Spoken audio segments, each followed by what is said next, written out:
with factories in Turkey. And in Unilever, I'm responsible for sustainable sourcing of dairy products for mainly our ice creams, but also for some other products we are having in our portfolio. But let's say 80 to 90% is ice cream. I have a background also in dairy farming and in science, and I have a dairy farm myself in the Netherlands.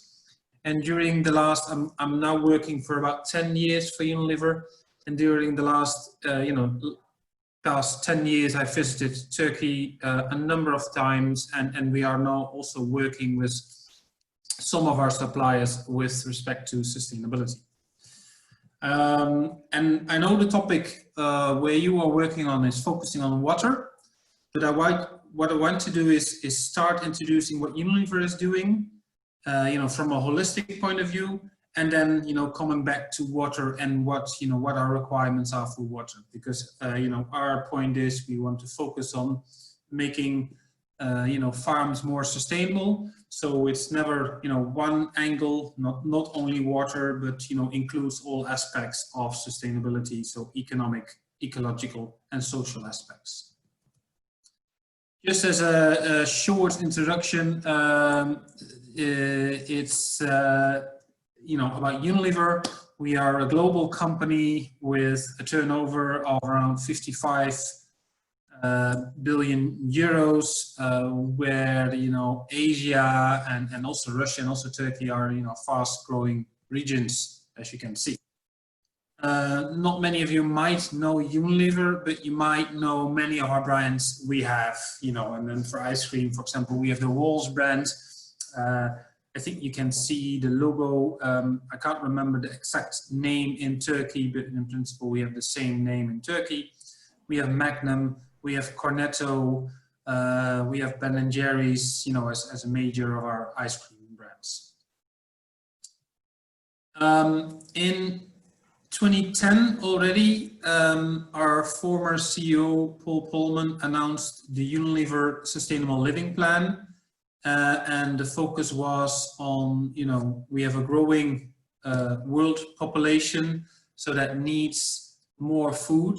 So if we want to do that in a sustainable way, we need to make our food systems more sustainable. So we need to continue growing, but we need to decouple the economic growth from the ecological impacts. So, and that's about, climate, it is about water, it is about nutrients. So we need to still, produce more food, but in a more sustainable way.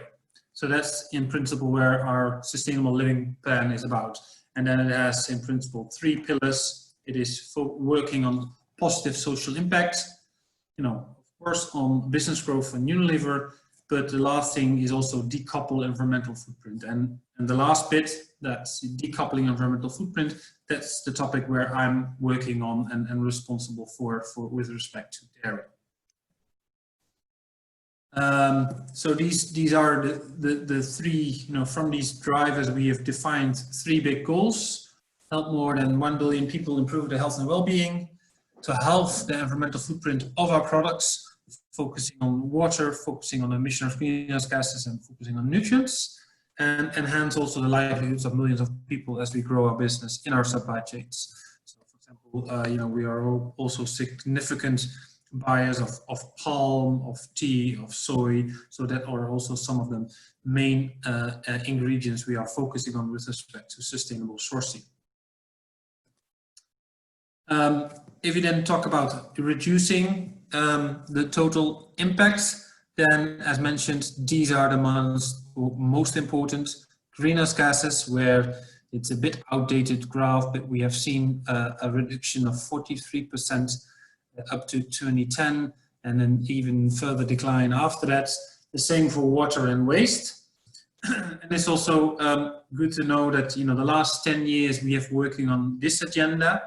Last week, Unilever announced the new agenda focusing on, let's say, regenerate nature, with even more ambitious goals with respect to reduction of emission of greenhouse gases. So that work continues, and that work always needs to be, together with our suppliers, together with the farmers. because on the long term it will not work that we have a top-down approach. We tell a farmer what he needs to do and that's it, because also the drive and the motivation need to come from the farmer himself. And besides that, the farmer usually knows the local conditions, the soil, his animals, the weather, etc. as best. So it's also about supporting him to make the best decisions and giving him the tools to make these decisions. So that's what we do, working with farmers and suppliers and make that. And in this way, creating a secure, sustainable supply of materials for the future growth of our business. And if we talk about sustainability, there's a lot of talk about sustainability. Sometimes it's very unclear what do people mean with that.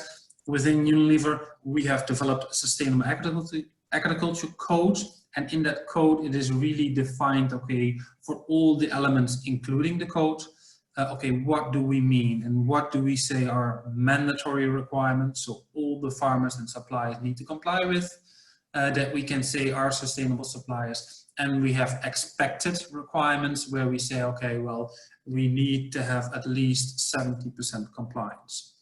And of course, water is one of these pillars in our sustainable agriculture code program.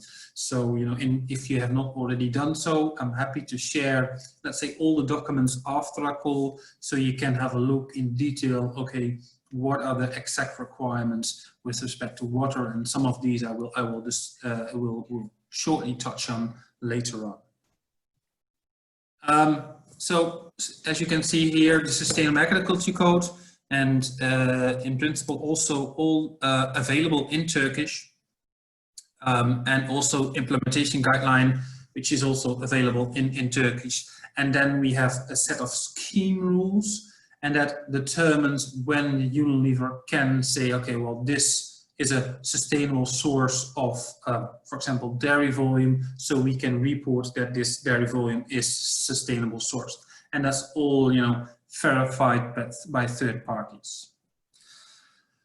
If we talk about the Sustainable Agriculture Code, and it's not mentioned here, because for me the main principle of the Sustainable Agriculture Code is that it is almost a HACCP approach for sustainability. So the food for food safety, the HACCP approach, but the same logic you can work out for sustainability.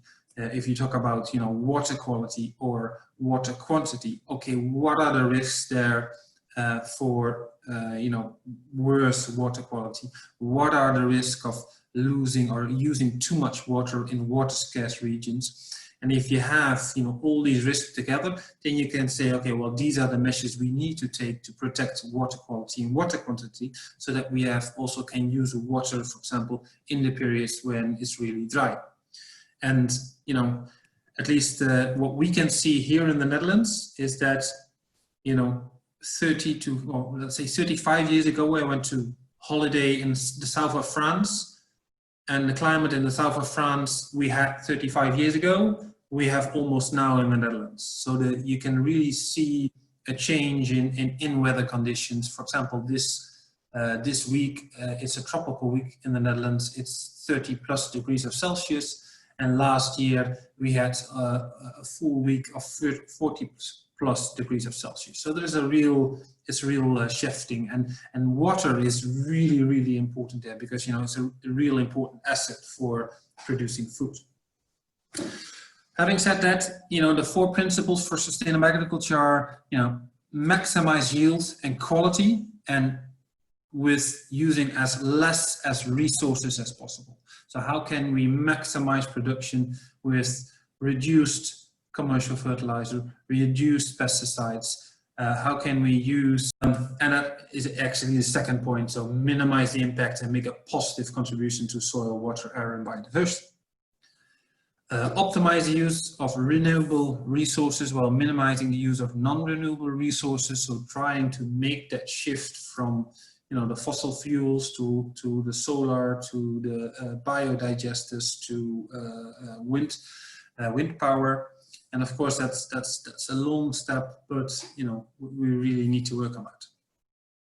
And finally, enable local communities to protect and improve their well-being and environment, which is really important. And you know, in the approach for dairy, what I think, and I've been working on dairy sustainability for the last 20 years, done a lot of work with farmer groups. You know, if you want to set up long-term programs, it's always, you know, good to include the leader farmers in that approach, and you know, really try to make it a bottom-up approach, because then you know, okay, if the leader farms are implementing these new practices, then the rest of the community will look at that and say, hey, this is actually working, so let's do this as well. So then the Sustainable Agriculture Code, you can see here all the icons. So it's about, for example, animal welfare, which is very specific for dairy. It is about biodiversity. It is about soil. It's about nutrients. It is about the use of you know, chemical pesticides. And of course, it is about water as well. In our, you know, the work of implementing the Sustainable Agriculture Code, we also collect data for the carbon footprint.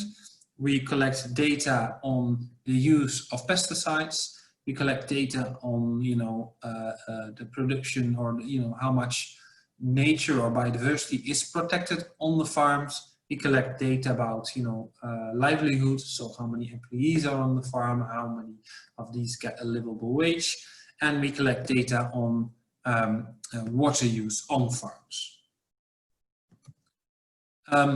If we look into the water chapter, then it's good to see, okay, what are some of these requirements. Having said that, if we look from dairy, it depends, of course, a bit on the type of farming system you have. What are, you know, important issues? If you work with farms that graze, so are, you know, eating grass outside in the meadow, then, you know, the management of making sure that you do not have overgrazing is really important, because overgrazing can lead to, you know, a lot of manure or urine on one place, and that can leach out to the ground and surface water. If you work with zero grazing farms, then, you know, it's much more important to focus on the storage of manure. So how is the manure storage? So is there no leaching possible to the environment, because that will directly potentially have an impact on water quality locally. And also really important, okay, how big is the storage of manure? Because if the storage of manure is only, let's say, 1 week or a month or 2 months, then it means that the storage capacity is quickly full. So that also means that manure needs to be applied or get rid of outside the growing season. And if you, for example, start applying manure outside the growing season, let's say from October up to February, then there is a real high risk of leaching or runoff of nutrients to groundwater and surface water. And it's also, you know, really a loss of a valuable asset, because manure is really important for the plants to grow good quality plants. But if you start applying that in autumn or in winter time when nothing is growing, then it's basically, you know, 50–60% is just lost, and you cannot, you know, utilize it. So it's much better to try apply manure really in the growing season.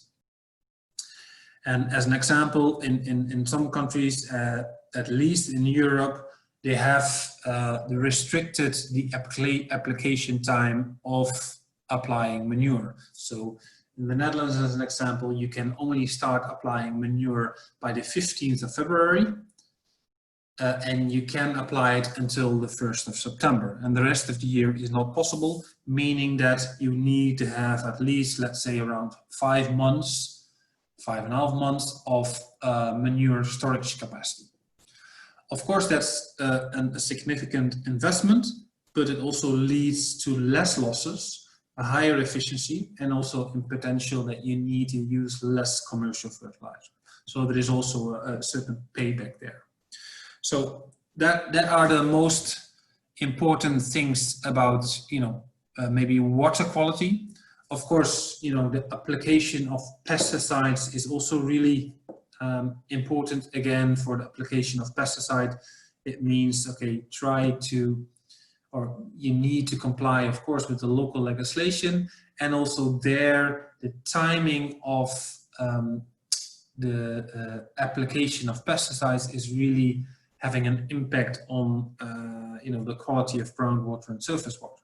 If you apply pesticides by the end of the season, for example, September, October, there's a way higher risk of running off these pesticides to groundwater and surface water, impacting water quality.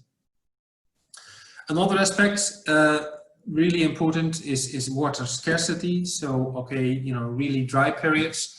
And then, of course, you need to irrigate the crops to have good forage crops. And then it's good to, focus on, okay, what we can do to really use the water availability in an efficient way.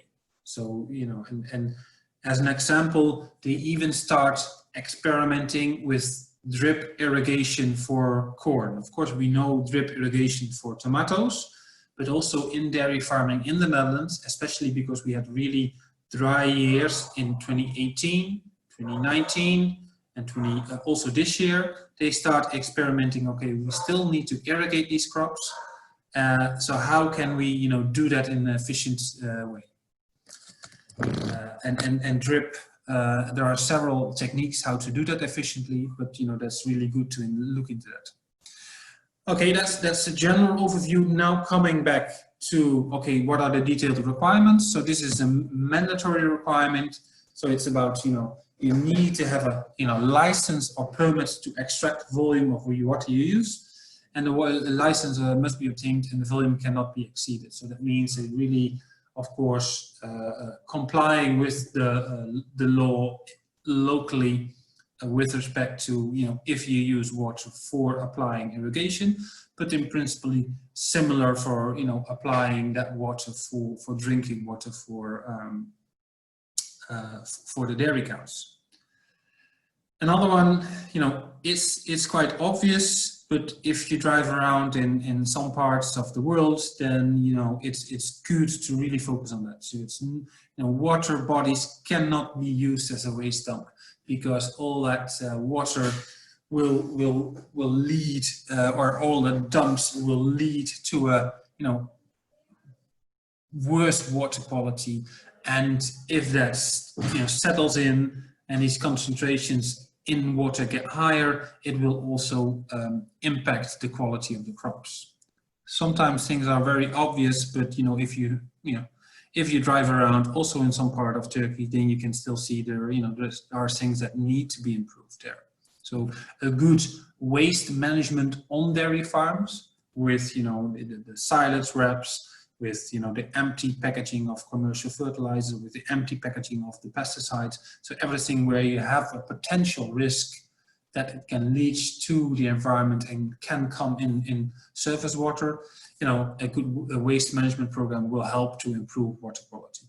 And that's where you can see the interaction between the different aspects of sustainability, including water. So in improving the water use and the water use efficiency, if planting, maintaining or restoring of buffer zones is a legal requirement, compliance is mandatory, of course. So it's really looked, and it's depending on the region where you are.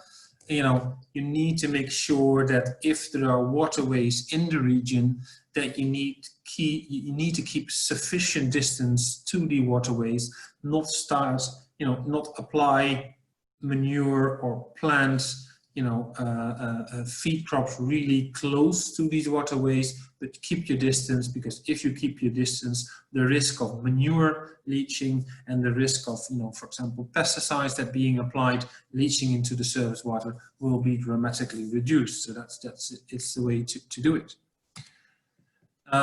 Then we have a lot of water management practices that are, on drain management, on water infrastructure, protecting water bodies from pollution by agricultural activities, what type of irrigation you use, and also, if you use irrigation, these machinery needs to be checked. Are they still working properly? How much water do they use? Are they using efficiently?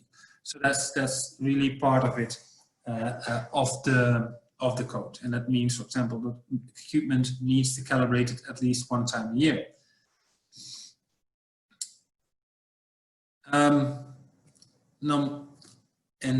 Worked out these expected requirements a bit more. So these drains must be constructed in such a way that soil erosion is minimized, because if there is a lot of water, especially in hilly waters, and you start irrigating, then you immediately have the risk of soil erosion.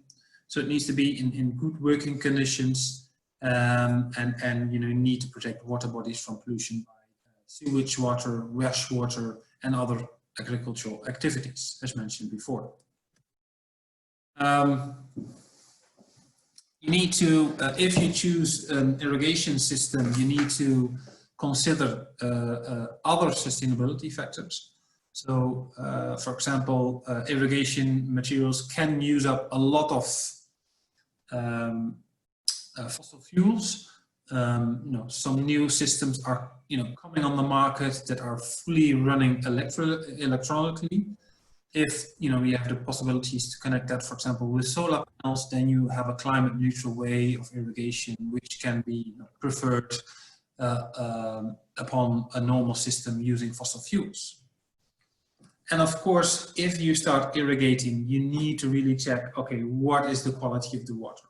Because if the water that you start irrigating is contaminated, that can have impact on the feed quality, and that can impact again the quality of the milk. So, for example, with toxic elements.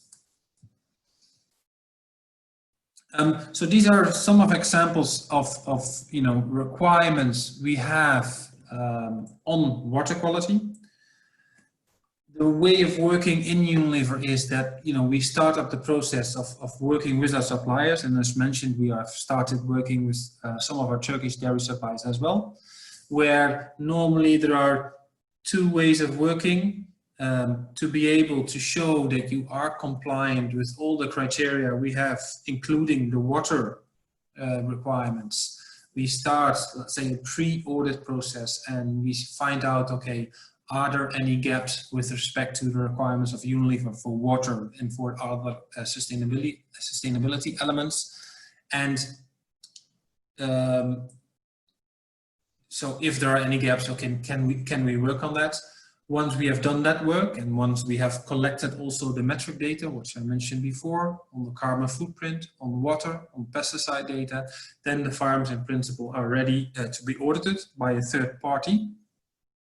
The third party is visiting the farms, and then they will check all the requirements, and if they pass, then we can call that farm a sustainable farm. So since this year, we have now the first accepted sustainable dairy farms in Turkey, so that's a real good success, and hopefully also from this project you are working on, this will further boost the farms working on sustainability. And then we can, make the dairy sector in Turkey even more sustainable. Besides that audit work, we also have different, impact programs together with our suppliers. If there is a certain topic that's really, material, really important in a certain region, then we can set up an impact program to, start working on certain sustainable practices that is implemented. And first in a small group and later in a bigger group. So as an example, in the USA, with one of our partners called Michigan Milk, and it's still in the design phase, but due to COVID, we have a bit of a delay, but we start working with them on, implementing regenerative agriculture and precision agriculture. So for example, cover cropping, for example, working on digesters, for example, working on improved grazing practices, and in the end we want to have impacts on water quality, We want to have impact on soil quality, for example, soil organic matter, through all of these practices. And these are programs we are setting up with the suppliers, and we are also supporting these programs with budget to really get that started. And that's also something what we, we have the ambition to start working on that in Turkey as well, so that we can really say, okay, with the farmers, we take some of the issues that are really important in a certain region, and we start working on that. And if we start working on that, we create that impact. So, if anyone is interested in working on in impact programs, then please reach out to the organization or to me directly, and then we can find out if we can start developing a program here. So this is a really short maybe overview of all the elements in the approach of Unilever. And I know it's a lot of information. What I will do, I will share all the material we have with you through sending it to the organization, because we have a lot of information on the Sustainable Agriculture Code, the implementation guidelines, the scheme rules, etc., etc. So that's all publicly available, also in Turkish and in English. And then of course you are very welcome to have a look and give your feedback, and then I think that gives an overview of what we do. For us, it's really important that we don't want to work on one topic only, because then we might be very successful on one topic, but then another topic, the performance might go down. So it's for us always important to have that holistic approach and to do it together with the farmers, because then we know it will be strategic and the impacts will be really long-term. Because if you do not do the work with the farmers and only tell the farmers what to do, then it becomes very transactional. So, also with the new set targets on climate and nature, we have communicated last week. I think it's really good. There's never been a better time to create a brighter future. And we're really looking forward to continue that work with our suppliers in Turkey and with the farmers in Turkey. So that was my presentation, and of course now the floor is open for any questions. Dear Klass, thank you very much for your inspiring presentation. I believe that there will be many questions to you. In a couple of minutes ago, I saw WFN, maybe from the Netherlands, Water Footprint Network. The Ertuğ is with us. I think he can start the session. Ertuğ, can you start the session? Oh, yes. I suddenly missed the last couple of sentences of Klass, but it's a very interesting presentation. Thanks. And do you always take it from the sustainability perspective? And do you also do a similar type of analysis in your dairy supply chain from the risk perspective? Or in sustainability you can do things, but in a risk approach it might be a bit different approach. How do you work with your suppliers? For example, do you look at your suppliers' risk profiles in terms of water risks I'm talking about, and do the measures or change in supplies, and how is your working on that? Yeah, so good question. Indeed, sustainability is really important for us, but we see sustainability in principle as a risk management way of working. So we need to know, okay, what are the risks for water quality? What are the risks for animal welfare in certain supply chains? What are the risks for emission of greenhouse gases? So that's what we map out first. And we have some supply chains that, because they are maybe more mature or they had other pressure factors that have been working already for a long time on some of these topics. So they are already, compliant or close to compliant. But we also work in regions where we say, okay, well, sustainability as we formulated, has not been such an important topic the last couple of years. There was much more focus on, for example, milk quality or on supply chain development. And then many of the things are new. And that also means that the gap between what we strive for and the current practices are bigger. And then we start with, okay, what are the biggest risks? And okay, how can we start working on that to mitigate that risk? Because if we mitigate that risk for these topics, automatically the sustainability will improve. It will maybe not be at the level that we strive for, but step by step, we work on that. And, we also need to expect if there is a big gap with current practices and, for example, what Unilever strive for, that the process of implementation is a longer period. Did that answer your question? Yeah, sure. It's a nice question, answer. And another topic. So, is it? Do you do, for example? And I know that in the Netherlands there is societal pressures about sustainability for the brands, but in Turkey that is less prominent, less the topic. But can you elaborate a bit on that, for example? Because I assume in one day, I'm Turkish, but I'm living in the Netherlands long years.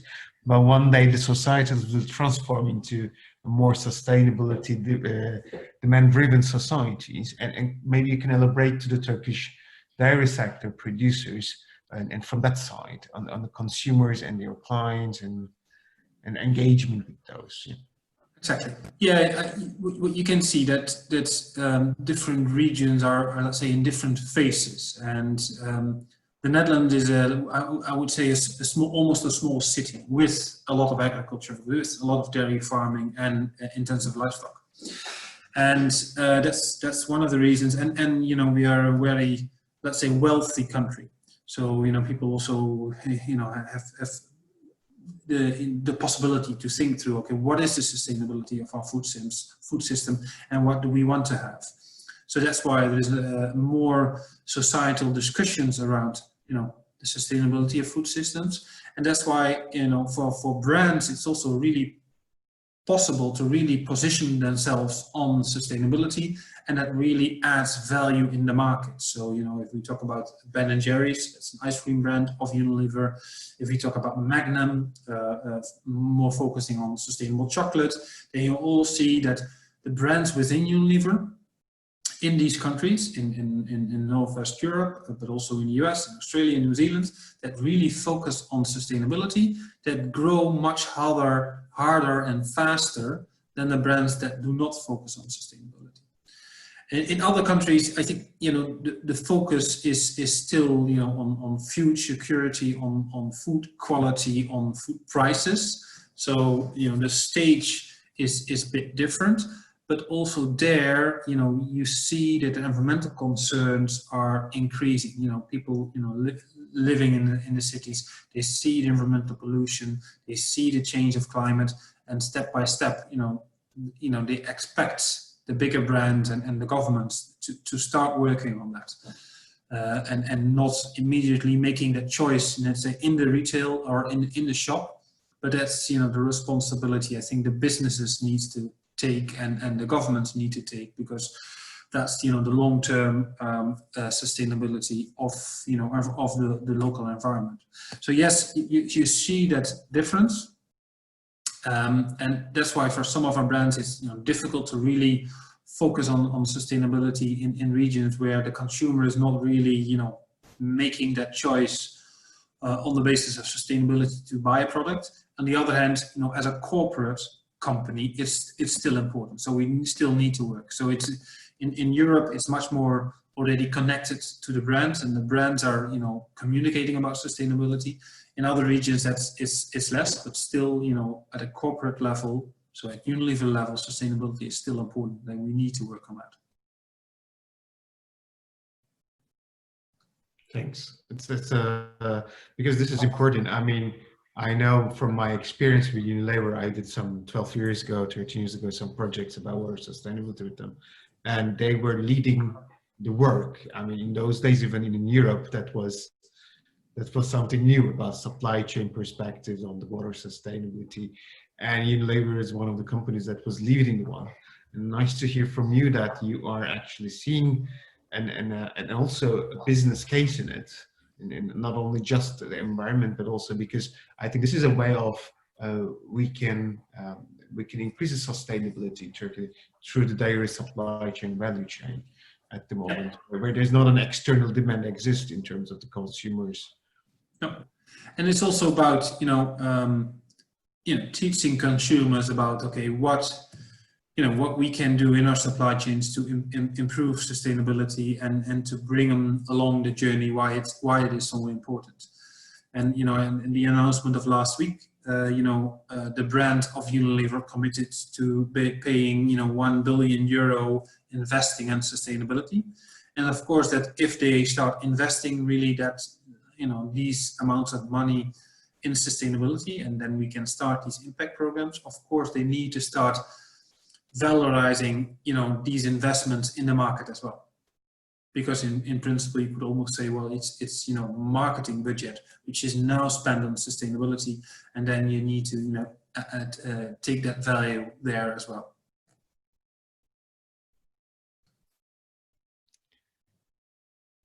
Yeah. Is there any other questions to Klass?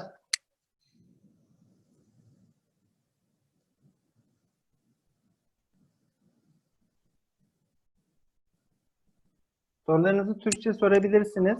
Simultane çeviri çerçevesinde Klass zaten İngilizce olarak duyacak sorularınızı.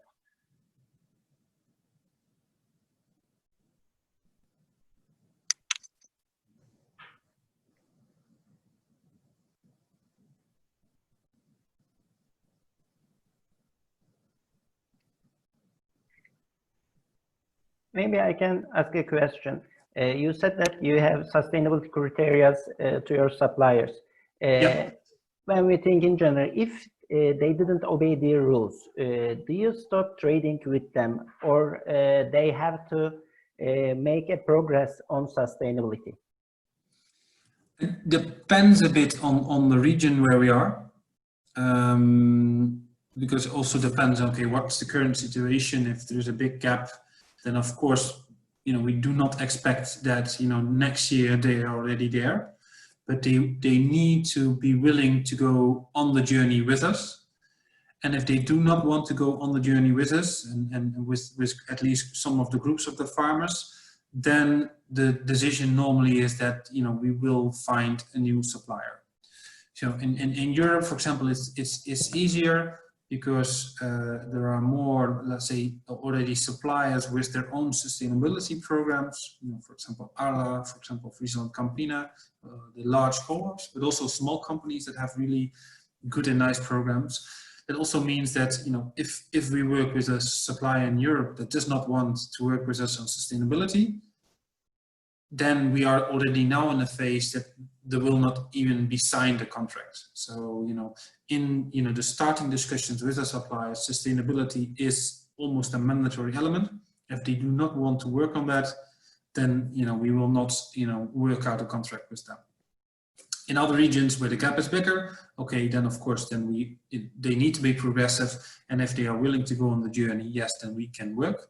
If we don't see any progress after a couple of years, then everything is reevaluated and we need to potentially find a new partner. Thank you very much for your reply. Is there any questions to Klass?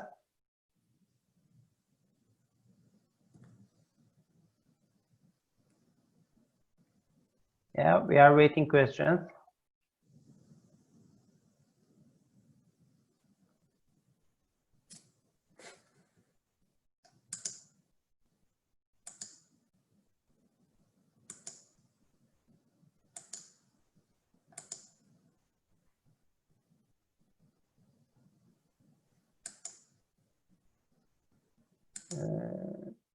I believe there isn't any questions. Is there anyone who wants to ask questions to Klass?